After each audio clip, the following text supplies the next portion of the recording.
All right, Knoc-turn'al, how's it going? Pretty good, how you doing? I'm good. Staying grinding, man. You've been doing your thing for a long time, man. You know, you've been, working with Dr. Dre, and, you did quite a bit, man. But I like to kind of just get to know you a little bit better for the fans and everybody, man. Can you tell everybody a little bit about you, like, where you grew up and what it was like for you? I grew up in Long Beach, California, of course. And my father is from Wilmington, so, on one side of Wilmington City is nothing but bloods, and my dad moved to Long Beach, thought he was going to give me a better life. So he didn't want me to gangbang, whatever. Then I grew up in Long Beach, so that ended up being a whole other situation. But 85% of my family is from Wilmington, from East Side Pain. Of course, they black rags or whatever, but the fun part about it is I just got the best of both worlds. It's cool. Okay, and so growing up, so what age did you move to Long Beach? I'm probably about 9. Okay, and when you moved there, did you get involved in the streets, or were you just going to school? What was your day-to-day life like? I was going to school. I was a blue chip athlete. I was into sports and everything else, and I was just a regular Joe. Like I wasn't trying to be a hustler, a gangster, or nothing. I just wanted to be positive in my life. You know what I mean? Okay, and what was junior high and high school like for you? Yeah, I didn't fit in with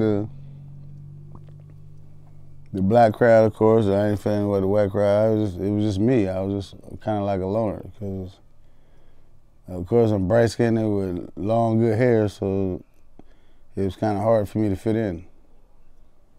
So I just had to do my own thing. You know what I mean? Okay. Well, can you kind of go into that a little bit? What do you mean, like it was hard for you to fit in? I got 5 brothers, and my mother is a German Jewish person, and my father's black. So really, I had to stop worrying about fitting in. All I had to do was just be myself, and whoever gravitated around me and was being cool with me, that's what I hung out with. You know what I mean? I didn't worry about who cared about. I wasn't trying to pursue friends. I just was more of a hermit. I was just being myself. You know what I mean?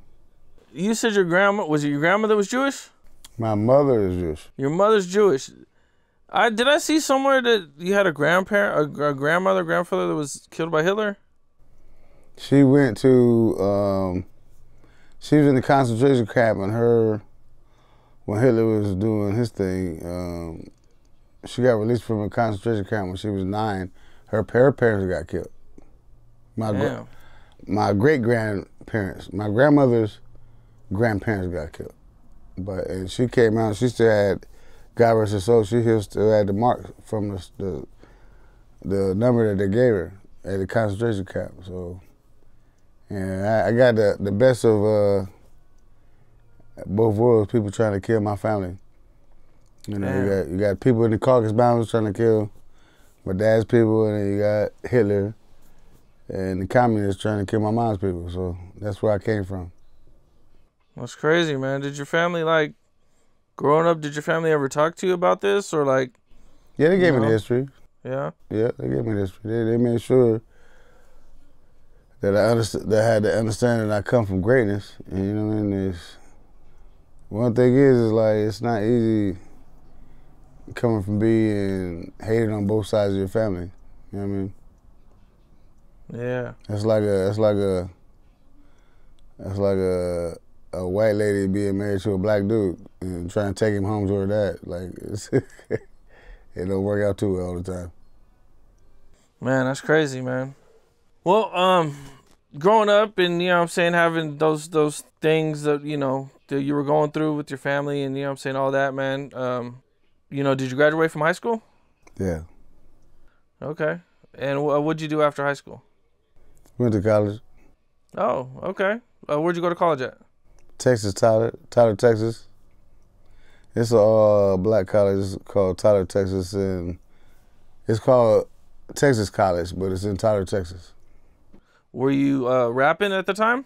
I was doing sports. I was a redshirt freshman for the basketball team, and I played football. Okay, so you stayed busy. I was a wide receiver. Okay.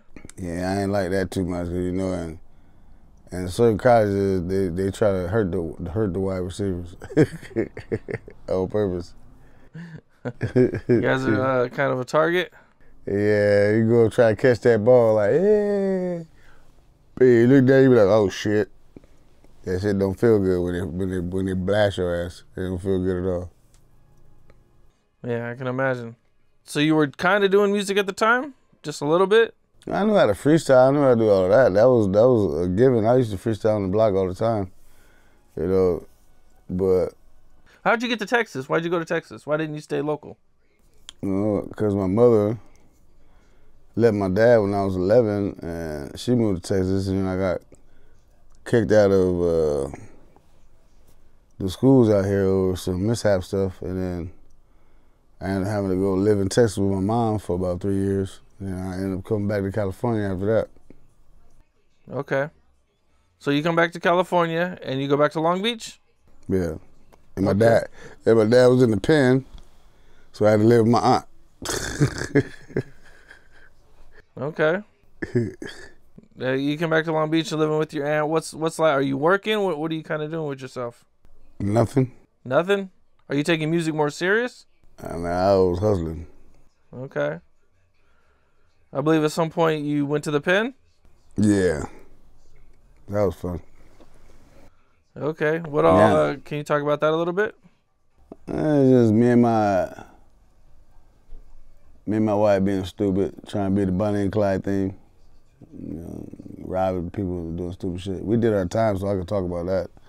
But she went to YA. I ended up in the penitentiary.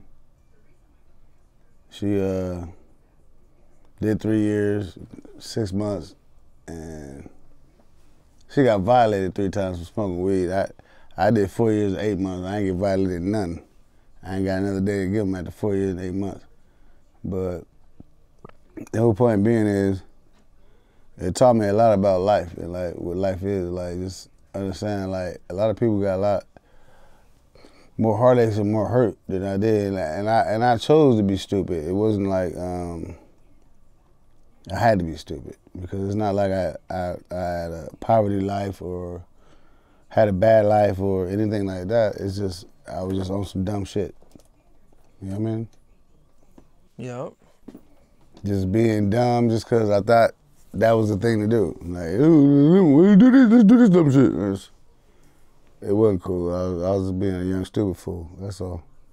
So you get out of the pen, I believe in '98? Yep. And what do you do with yourself then? I got blessed because I got out of the pen and ended up meeting Dr. Dre, and he wanted to sign me to the label. He had 250 people sign Aftermath. And I asked him, I said, do I look like a chef artist to you? You got 251 people signing out.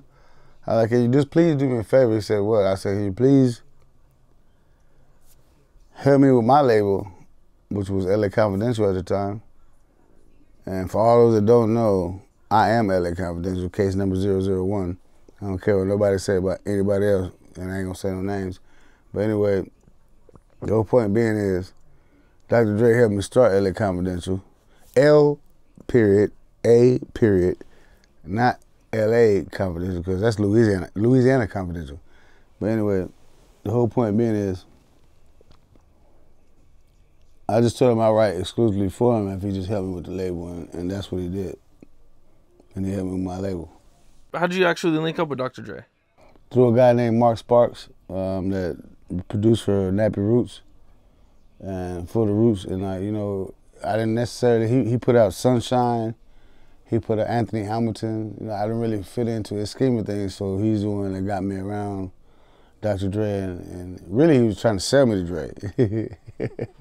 So anyway, he got his bread for that, and it's all good. That's how I ended up with Dr. Dre, through Mark Sparks. Okay, so you meet Dr. Dre, You find out that he has 250 people signed to Aftermath. Before me. And you decide, I don't really want to sign because I don't want to be 251. I want to actually get out there and do something. Right. And so you start writing for Dre? Yes. Well, what was that like? What all did you write for him during this time? It's a lot of stuff. I wrote 4 songs on the Chronic album. I wrote 8 songs on the Watch album. I wrote his verse on Hello with NWA coming back. I wrote the song with him and DJ Quik. And I wrote, it's called Put It On Me. I wrote a lot of things for Dr. Dre, but that's a lot, bro. To Put It On Me. I mean, these are hits. It wasn't easy doing what I was doing. Like, people don't understand. I just used to be the dude in the background that just sat there and figured out what I needed to do. And I wasn't worried about being in the forefront. It wasn't until Dre's ex-wife, and I call her Queen, she was like, you need to put that song out. And she's the one that told Dre to put out Bad Intentions. You know what I mean? She was like, you know, and I used to be at Dre's house chilling and like just, Dre is cool, like, you know what I mean? People always got something bad to say about Dre. I ain't got nothing bad to say about Dre. If he fucking with you, he fucking with you. If he's not, then he's not. Like, I mean, either you got a gift that he want to use and want to help you with, or you don't. It's not saying that you can't make it a different way. It's just like, you can't be mad at somebody because you can't give them what they need. You know what I mean? It's like, I don't understand how people walk around talking bad about people for no reason, just because somebody didn't want to use their talent. You know what I mean? That's just weird to me. Did you see that a lot over there? Yeah. Because not everybody that came around Dre, he didn't use everybody. But if he felt like you had a talent for that moment or whatever he was trying to get you for, he made sure he compensated you, he let you do work for hire and give you the money for it, and then that's what it is. Like, you know what I mean? But if he wanted to use you for the longevity, then he gonna latch on to you and make sure that you're all right. You know what I mean? This was like, even when Nate Dogg got Rest His Soul, my whole career was built off of people that were great people that helped me critique my craft. It's not like it came overnight. It's not like I just woke up like, ooh, I got it. No, it was many years of practice. You know what I mean? Were you working on your craft too while you were there, while you were writing? Of course. Okay. Of course I was. I didn't have no choice but to. Because I was trying to put my album out too, and that's what ended up happening with Knox-Landing and The Way I Am album and, you know, Knoxville. I got some albums out and all that stuff, but what I'm saying is like this is not, I've been doing this for 21 years. This is almost 22. This is not something that's simple. This actually really is rocket science. If people understand what I'm saying, you know, but this ain't rocket science. Oh, yes, this is. You gotta know your niche and find your niche and understand how to get the public to pay attention to your style and your ginger music. There's a lot of people out here that they rap and they say other things, and it's not their life story. They talking about what they seen their homies, their friends, whatever go through, and that's why they run around and get popped on and get killed and all that, because it's not really them. It's not what they're about. People leave me alone because I leave them alone. I know how to get along with people because of the fact that I don't even want a problem. And people understand not wanting a problem to be important because usually killers and real niggas, they don't want a problem either. You know what I mean? So if you just be cool and be cordial and you don't be coming at people sideways, you might be all right, but you got all these entertainers, and social media is not good for a lot of people because they get online, they start talking crap just because somebody said something about them. You don't know who these people know. You can't just get online and just be talking crap about people because there be somebody walk up to you, you don't even know, and just pop you in the face. I mean, that's why I don't talk crap about people. You know what I mean? It's not healthy. It's not conducive to creativity, and it's not good for your longevity with your character. Yeah. I hear you, man. I hear you. You were around when Dre and Eminem linked up. Mm-hmm. What was that like from your experience, from your side, from your perspective? Well, the craziest thing when Eminem came, Eminem's always been fun. He's been a jokester. Eminem's a good dude. You know, he's been through a lot, but he got his shit together. He always tried to keep it together. And Eminem has always been a jokester, a fun dude to be around, like, you know what I mean? And you gotta understand, he had to work 10 times harder than any African American in this business because he was white. So he had to work harder than us. He had to prove himself, you know what I mean? And people don't understand that point. Eminem is a workaholic, but then the craziest thing is that Eminem is a diehard, true person where, excuse me, if he care about you, he give a fuck about you. If he don't, he don't. Like, even on the Chronic 2001 tour, Eminem, I was joking. I was like, Eminem, you taking all the bitches. I can't even get no bitches because you got a hit song out right now. And all I am is on Dr. Dre's album. You got a hit song out right now. I was like, give me one of them blow up dolls you be on stage with. He said, I think you already stole a couple of them. Eminem be having fun. Like, you know what I mean? He's a jokester. But you gotta get to know people and understand the pain and different things that they've been through, you know what I mean? But everybody in that camp at the time, through Exhibit, Eminem, Hitman, Mailman, everybody that I've been around, like, we had fun. We had Exhibit, like I said, Warren G, Nate Dogg, God rest his soul. You know, Time Bomb, Slip Capone, God rest his soul. Big Psych, like, all the people from the Outlaws, like all the people that I was blessed to be around. It was just a growing experience for me, bro. Like, you know, it wasn't a situation. I was the sponge absorbing water, and I was the fly on the wall paying attention. You know what I mean? To how they made it, so I could learn how to make it. You understand what I'm saying? Yep. Do you have a favorite tour story out there with Dr. Dre and everybody? Yeah.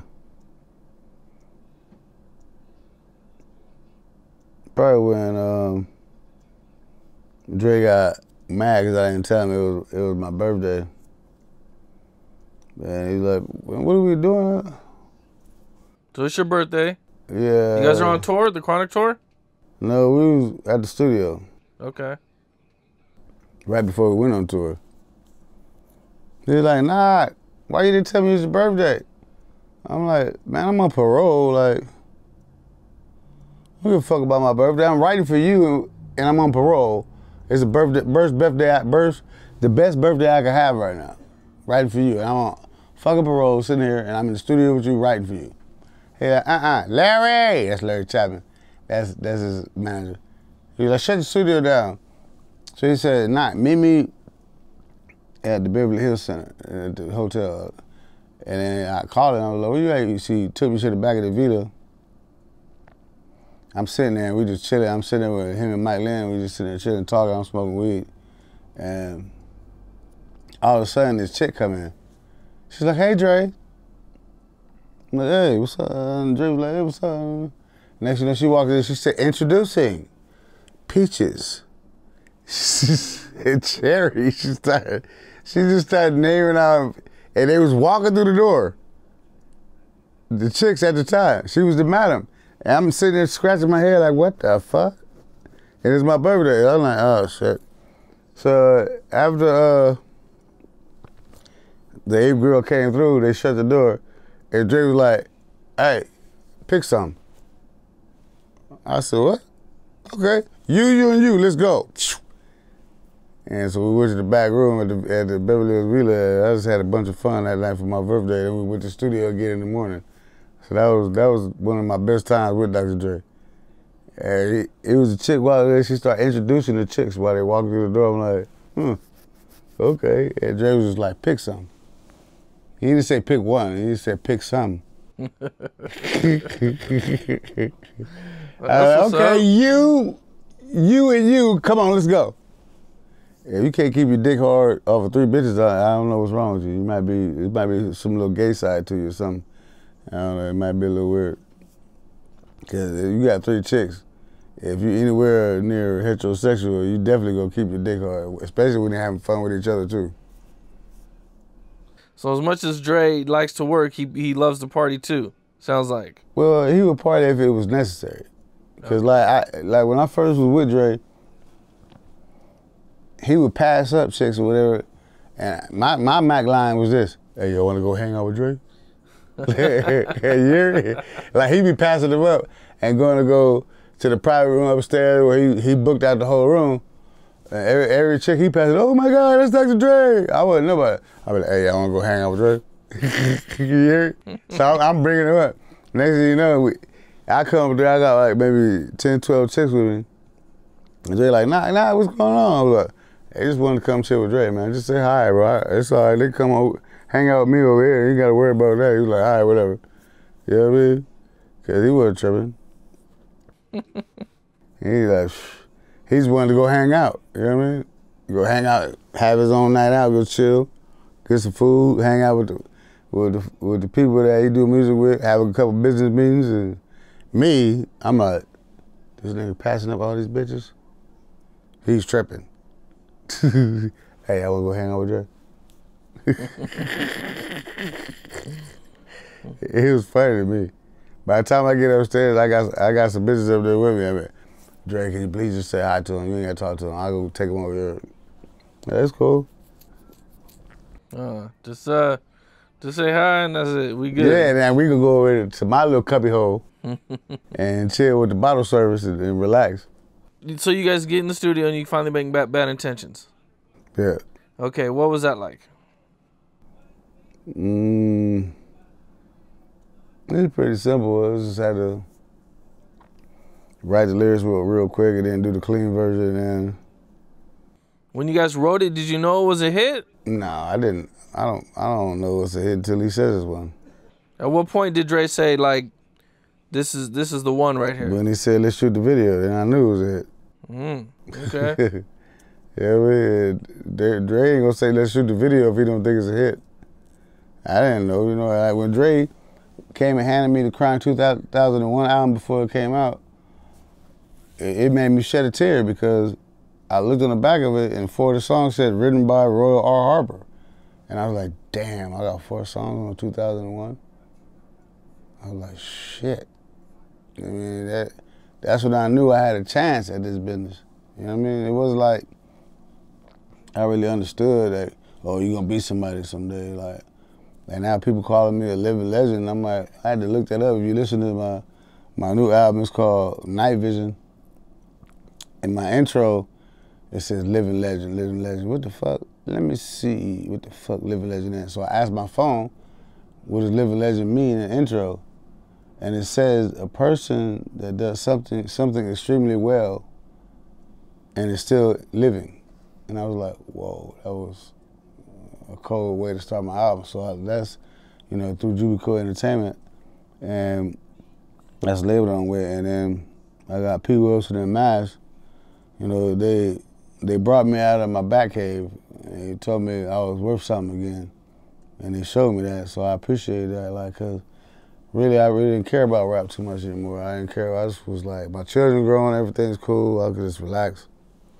But you know, when it comes to doing something that's traditional, it's good to be a part of bringing back the way that we should be instead of the way that we've been on the West Coast. Because people are rapping like Atlanta people and people are rapping like other coast people. We need to rap like the West Coast. You know what I mean? We don't need to be rapping like other Jizwaza people.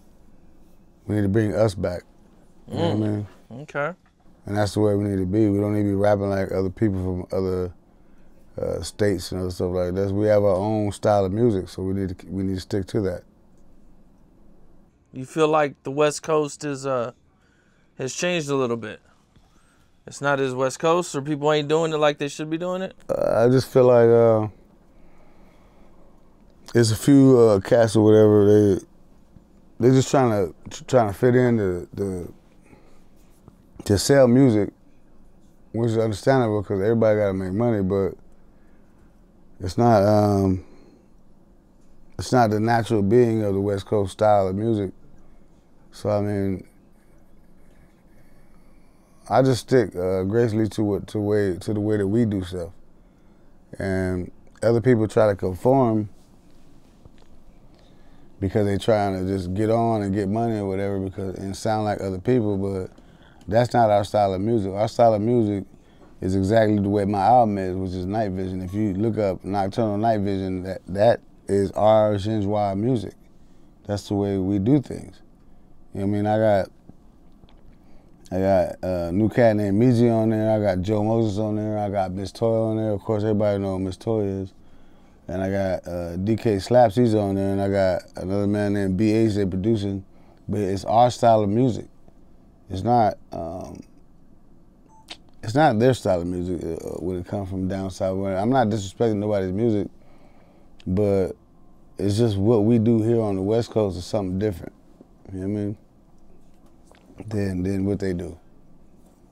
Yeah, I mean, the West Coast has always been a little bit, you know, we've always had our own style. You know, hip hop at times, you know, it kind of gets to sounding alike. But if you think about it, every West Coast rapper that's pertinent, we all stand out. We don't sound alike. We all stand out in our own Shinjwa music. You know what I mean? It's not like this rapper sounds like that rapper sounds like that. We all have our own personal style. You know, you go down south, you go other places, you try, who is that? Because they kind of, some of them sound similar. And, you know, they do the similar to tones and everything like that, but on the West Coast, we don't do that. If you hear a Knoc-turn'al song, you're going to know it's Knoc-turn'al. You hear Dre, you hear Dre. If you hear Cube, you're going to know it's Cube. If you hear Dub C, you're going to know it's Dub C. If you hear Mack 10, you're going to know it's Mack 10. If you hear Warren G, you're going to know it's Warren G. Like, everybody has their own style out here. But, you know, other styles of music, they tend to blend in somewhat together. And some of them sound similar. I'm not saying there's nothing wrong with that. They all making bread. There's nothing wrong with that. But on the West Coast, we all have our own personal style. You know what I mean? And that's what makes us unique out here. You feel me? Yeah, I hear you, man. Definitely, man. Okay, well, I kind of want to touch back in on, you know, your story and everything a little bit, man. So, you guys do Bad Intentions, huge hit, The Wash, soundtrack. You know, what was kind of going on during that time? Well, they were making the movie, and they just kind of left it up to me to just help with the soundtrack. You know what I mean? Which was a great thing. Like, I had a bunch of fun, like, helping with the soundtrack. I had Busta Rhymes, I had a bunch of, What do you mean by left it up to you? They were doing the movie, I was at the studio. That's why I'm not in the movie. Okay. I was at the studio helping critique. We call him Seagal, but that was his engineer name at the time. He looks like Steven Seagal, but that's the engineer. But like, me and him was in the studio getting the Wash soundtrack together while they were doing the movie. So like Dre had the beats and he had everybody, and you guys were He had everything we people? needed. He had everything we needed on point. And Mailman was there. I mean, we was all there. You were you were writing in there, writing for different artists. Like I wrote "Good Lovin'" for Shanta. I wrote a lot of songs on the Wash soundtrack, but it was just a good experience. You know what I mean? Dre gave me his beach house. Told me, he said, "Watch this, Knoc." I said, "What?" He went and grabbed the megaphone. He said, "Hey, white people, get the fuck off my beach." I was like, "What the fuck?" He like, "Yeah, they can't sit right here on my beach." He was in Malibu. So he gave me his beach house in Malibu for the summer so I could write it. And the craziest thing was, I told him, leave that megaphone. So I can say some stupid shit. No, but the craziest thing, the funniest part about that is, I was like, "Dre, this is your beach?" He's like, "This is my backyard." He said, "They ain't got no right to sit their ass right here." I said, "What?" It just opened my mind to it brought my mind to a whole bunch of shit. Like, damn, it's endless. As long as you know what you're doing and you put it together the right way, you'll be all right. You know what I mean? Yeah. Crazy. I think I seen somewhere at some point you wrecked his car or your car. Well, I thought, well, he had a Ferrari delivered. It was powder blue. He just threw me the keys. Like, knock, knock. Good job, lyric. And I was going back to the beach house. This is the first day you got it? Yeah. I didn't know how to drive it. You know, the gear shifts are up here on the steering wheel. You know, like, so. Yeah, I didn't make it to the beach house. Just put it there. I flipped it over. It was playing ping pong off Malibu Drive. Beep, beep, beep, beep, beep. Between the hills and the divider, instead of me going up the cliff, I was playing ping pong and flipped it. That wasn't cool. And so then I was trying to figure out how I was going to tell Dre that I wrecked his Ferrari. And so I called him and I was like, Dre, can you send a limo to come pick me up so I go to the studio? He's like, what's going on with the Ferrari? I said, well, I ain't want to tell you, but I got to tell you. And this is probably another reason why Dre give a fuck about me, because I didn't lie to him. I was like, man, I wrecked your Ferrari. He said, you stupid motherfucker, that wasn't my Ferrari. He started busting up laughing and hung the phone up. Damn. And he still sent the limo to come get me. Damn. So I go do the damn song. Sheesh, that sucks. Damn, did I not make it home with my own damn Ferrari? Who does that? It's crazy. That don't make no damn sense. I was sitting here with a fucking $250,000 car, and I'm trying to drive it the best I can, but I didn't know how to drive it because the damn gears is up here. You know what I mean? On the steering wheel. That was all bad. He's like, can you drive a stick shift? I'm like, yeah, I can drive a stick shift. I didn't know they was on the damn steering wheel. I'm thinking it's right here. Yeah. You know what I mean? That was all bullshit. That's crazy. Well, you guys keep working, and I guess so you're in charge of the Wash soundtrack. You're handling everything. You're writing everything. Bad in Chest's drops, smash. Man, what was that time like for you? It was kind of unreal because right before that I just dropped Knoc-turn'al, and that was taken off because I had Missy Elliott. I had Missy Elliott and Dre in that video, and then he did the Wash soundtrack, and he did Bad Intensity. So I had Missy Elliott and Dr. Dre in one video, and I had Dr. Dre on his Wash soundtrack. So it was like they was both running at the same time with me and Missy Elliott, Dre, and then Dre and me. So it was like, it was unreal because I stayed busy. You know what I mean? And then it was like, it was crazy. Like, my whole life changed. It was like this and that. You know what I mean? It was crazy. Well, I seen somewhere you wrote a song from Mariah, or you got a song with Mariah? Yeah. I wrote a song for Mariah with Damian Young. He was a program director at the time for Power 106, and he was doing music for her. And so I wrote that song, As Long As My Eyes Can See, I Really Want to Be With You. And me and Mariah is doing the hook. And of course she wrote her own lyrics, but I wrote the hook for her, and it's me and her voice on it. You know, I've done a few things with a few people. You know what I mean? Now, what was it like being in the studio with her? I mean, that's pretty huge, man. That's dope. She's fun. Okay. She's fun. She, you know, like a lot of artists, people be like low-key crazy, but it's funny to me because I'm low-key crazy, so it don't bother me. You know what I mean? Did I say I won't? All right, damn, she better get on somebody's head right now. You know what I mean? Yeah. But you know, it is what it is. She demands her respect just like anybody else. You know what I mean? There's nothing wrong with that. I seen you have a song with Tupac? Yes, I do. Now I'm not sure I've heard it, or did it not come out, or did I miss it? No, it's just I got one on I got one on the Still Black soundtrack, which is a movie by Robert Parham. I still got 8 more soundtracks to do for him. And then I got one with Jubico Entertainment on the Night Vision album. Oh, he's on your album. Yes. Wow. Him and Crooked Eye. That's what's up. Were you guys in the studio? No. Oh, so you guys wouldn't have been in the studio together then, right? Obviously, right? Because he died in '96. Is that what you think? I don't know. Let me know. Oh, okay. It's all good. Let me know. Were you guys in the studio? Just keep thinking what you want to think. Okay. He still smokes Newports. Okay. Okay. A lot of people always wonder what it's like working with Dr. Dre.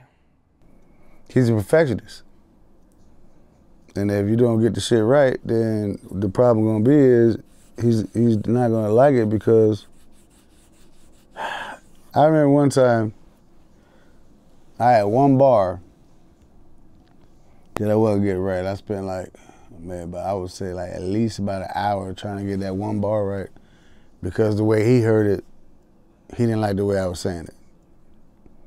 But once I did that one bar, everything else flowed together. I was like, this dude just have me in the studio for an hour trying to get one bar right. But he's a perfectionist. There's nothing wrong with that. When he hears something the way, and he's a big kid, he'll get a toy, he'll go buy something, he'll go buy outboard gear or something. He'll play with that shit for 2 days till he get the sound that he wants. And then when he finally get it, then he'll put it in the beat that he already thought about a week ago. You know what I mean? And then put that one sound in that beat, and then he'll put the beat out. He's a big kid, bro. He get a new toy, you better you know how you try say, let me see what it do. When you get a do with a kid, you buy a kid out G.I. Joe, and you be like, hey, let me see. You be like, no. And they be serious about it. Yeah. Or they ready to fight about it. No, you ain't fucking with their new toy. That's how Dre is. You better leave him and the new toy alone. And let him do what he gonna do with his new toy until he get it out. After he find out what he wanna do with that new toy, and he figured out what he gonna do, then you can fuck with it. Other than that, you better leave his new toy alone. It's gonna be a problem. You're gonna be mad about that. How often is Dre in the studio? Whenever you feel like going. It's nice to be able to, man, you create your own time and create your own schedule. And people gon', whenever you feel like they're gonna jump through hoops and get there, whatever you say, be there. It's not like somebody gonna tell them no. Hey, I need y'all, then you go tell Larry, get everybody together. And they're gonna be there. They're gonna be there before you get there. Yeah. You know what I mean? Yeah, real shit. Everybody wants to hop in the studio with Dre. I don't see why not. I do too. Again. Yeah, real shit, man. You know what? How'd you feel when Jay-Z hopped on Bad Intentions and redid the Nas diss to it? I had to go do a show, and I was 3 weeks later, so I had to figure that one out. You had to do what? I had to go do a show, and I was in New York 3 weeks after that came out. Oh, okay. I was like, so I had to tell him, I was like, hey, now, you know, I ain't had nothing to do with what Jay-Z did. He was like, I ain't tripping over that. He was like, you want to hit this blunt? Nas is cool. Okay. It was funny to me. My opinion, Nas won. Oh, okay. Because when you start getting personal, and because he started talking about leaving nuts to his baby mama condom seed, and I was like, I wouldn't even fuck that bitch. He said, I wouldn't even want my enemy to fuck that bitch. This nigga talking about fucking my baby mom? He like, this nigga tripping. He said, I wouldn't even fuck that bitch.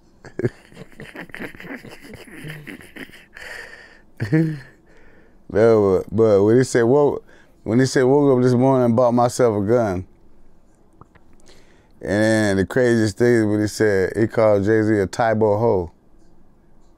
He said, hey, 33 in the karate class, you Tybo hoe. And then he told Jay-Z, he said he got dick sucking lips. I was like, oh man. I was like, okay. Cause Nas don't usually talk that type of shit to people. So after Jay-Z went there, Nas just came out of his frame for a minute, like, you know what? He said, I still whoop your ass, you Tybo hoe. Why you 33 in the karate class? You hear me? You got him a Tybo hoe. Yeah, no. I remember like, Tybo was big at the time. Yeah, but he said how you 33 in a karate class? You didn't call him a Taibo Ho. Like, you dealing with Billy Blanks. Right. Everybody know Billy Blanks is a little on, you know. Oh. So, I mean, but what I'm saying is, and then he told him he had dick sucking lips. That was another cold thing. I was like, whoa, that's kind of crazy. That was crazy to me. Just by what Nas was saying, it was just funny to me. Cause usually Nas don't go that deep, but he went deeper than deep on that one. You know what I mean? Yeah, I think Nas was pretty motivated, pretty mad. It seems like when he did Ether, man. Ether's a top diss track in my opinion. Yeah, that's one of the best ones. Yeah. Woke up this morning, got myself a gun. Yeah, real shit, man. Well, I seen on that. I will not lose. Nas is crazy. So the wash comes out. You're doing big things, man.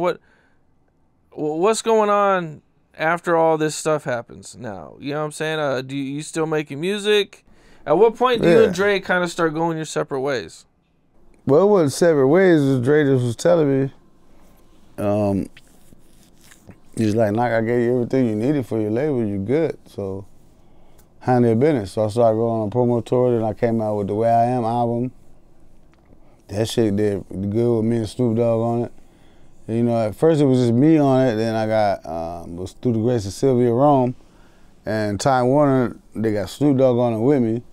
And then to make the song last longer, then I got E40 on it with me. Then I got Dub C on it with me. You know what I mean? So the song lasted a long time for the Way I Am album. And the Way I Am was actually a real good album. Like, people should check that out. It was. I remember when it came out. Yeah, people was bumping that for like at least a year and a half. And some people still bump it today. But Knoc-turn'al Night Vision, Jupiter Entertainment is out right now. Y'all need to get that one.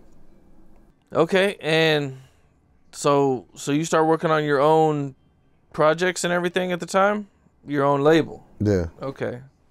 And I seen somewhere that you had some issue with Game or something like that? That was nothing. Okay. He was mad because I said that 50 Cent saved his career because he got dropped from Aftermath, and 50 Cent picked him up and signed him. And I was saying that he really couldn't make hooks too well, but his lyrics was dope as fuck. But his hooks was not up to par. And so he got mad about that and took offense to it and then started saying regular shit, you know, on TMZ and everything else, called me saying stupid shit. It's whatever. But Game is still a California affiliate. I ain't worried about that. It was all dumb. He took what I said the wrong way. But, you know, truthfully, 50 Cent did save his career. And when 50 Cent put them hooks on his album, it made him go 5-6 times platinum, like, real quick, because 50 Cent picked him up because Dr. Dre dropped him. You know what I mean? So it's not like I lied on him. I was glad that 50 Cent picked him up. And then he turned around and started talking shit to 50 Cent. You know, the Game built a lot of his career off of beef, and I don't have time for that. You know what I mean? Were you around Game when he was part of Aftermath? Yeah. Okay. What was that? So you were there when 50 Cent came into the picture too? Yeah. What was that like? Just a bunch of different artists having fun and doing their own thing. Did you get to write? Did you do any writing on a 50 Cent's project or anything? No. No.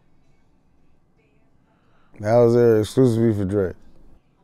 Oh, okay. So you only wrote for Dre. Okay. Right. I see somewhere you had some issues with Mack 10 back in the day or anything? No, that's because yeah, that's not one of my problems. At Powerhouse, I had a song with West Side Connection called Let's All Roll. And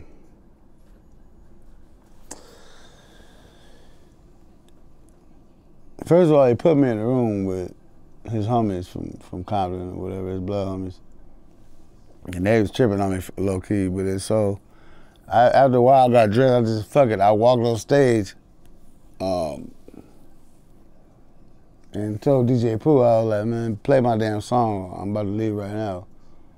So anyway, Ice Cube wasn't mad about it, and Dub C wasn't mad about it, but Mack 10 was the one I was pissed off about. He tried to get his security to snatch me when I'm on stage and try to grab me and take me off stage. And I pushed the security into the crowd and in the back with the thing. And I was like, y'all wear this motherfucking lights out. So I was at Powerhouse. That's the last time I got invited to Powerhouse ever again in life, because I did that stupid shit.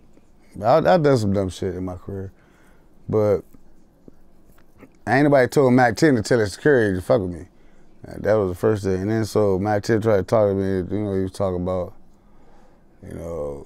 don't do this, don't do that. And then anyway, I was like, anyway, we still doing the video on Monday. So it was Saturday, we had to do the video on Monday. So I would, if you notice in the Lights Out video, I'm around Dub C and I'm around Ice Cube, but when Mack 10 part come up, I ain't nowhere around Mack 10.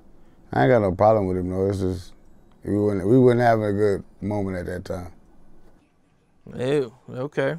Now you've been through a lot of ups and downs and everything in the music business, man. What is like your big takeaway from everything, your whole career and everything that you've been through? What's my big what? You like your whole takeaway, like what's your experience been like overall? A roller coaster. Okay. Ups and downs in between. Either you're up or you're down. It just depends on what's going on at the moment. You know what I mean? It's not a business where you always gonna be okay, cause you got people that even like look at Lil Wayne.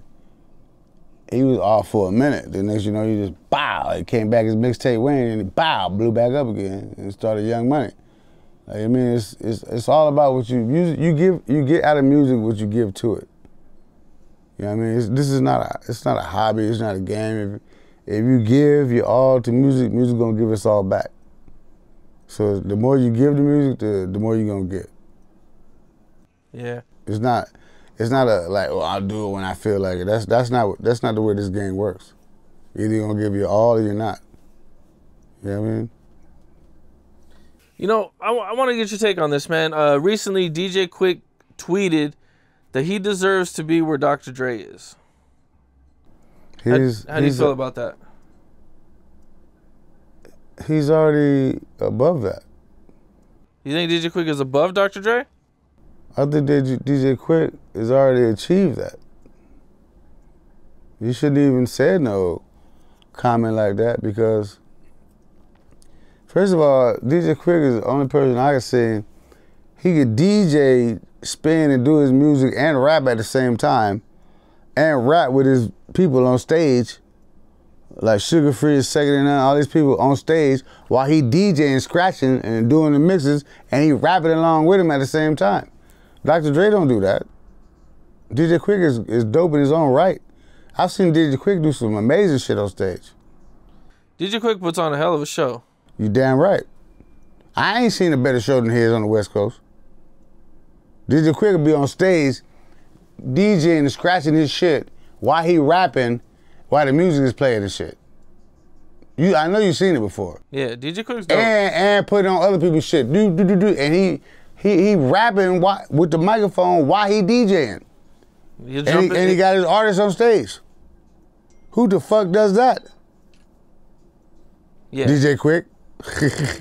Yeah, touche, my nigga, touche.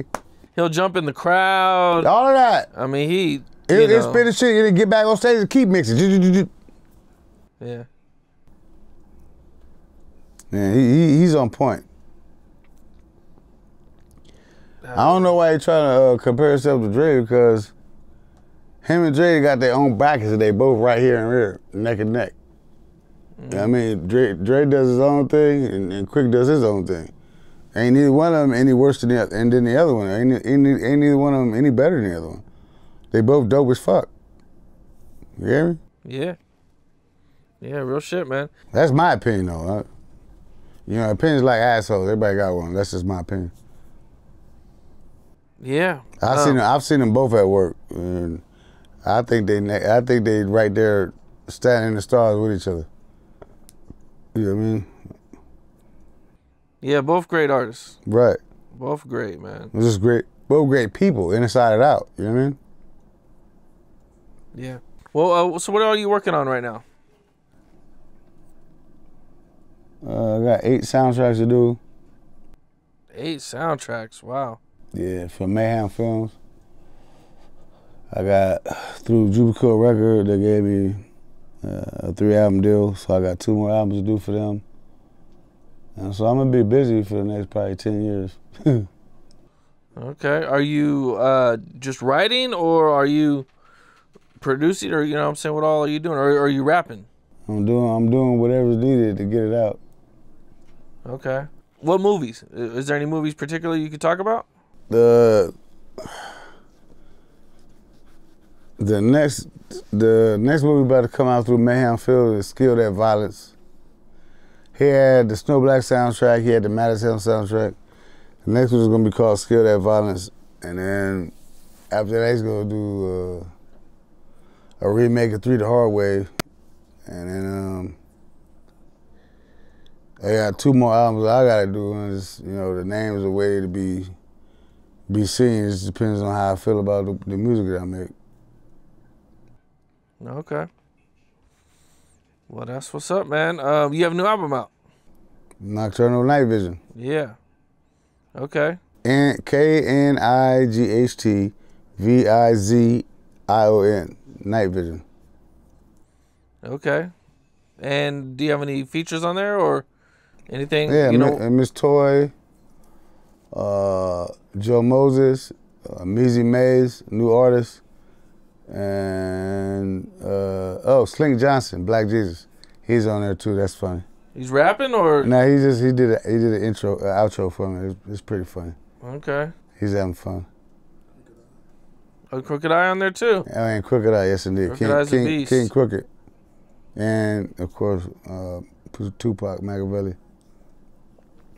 Man, that's what's up, man. It's a nice album. You guys should pick it up. Yeah. I actually think I outdid myself this time. I don't like putting it out unless I did better than I did last time. So people should look that up. Yeah, go check it out, man. It's definitely got some bangers on there. That West Coast heat. Indeed. Definitely, man. Well, Knoc-turn'al, I appreciate you, man. No problem. You know what I'm saying? I appreciate you having me. Yeah, definitely, man. Been listening to you from, Chronic, 2001, man. Yes, sir. That's where I got my start, Yeah. Yeah, well, I just wish you success, man, and, you know what I'm saying? I want to see you win. Indeed. For the coast, for sure. We're going to always be all right. Yeah, that's for sure, man. But you know, what's the name Eminem was talking about, right? No. What do you mean? These motherfucking nuts. All right, bro. What's up? This is Cam Capone. We got more content like this coming soon. So hit that like button, subscribe, and stay locked in to Cam Capone News.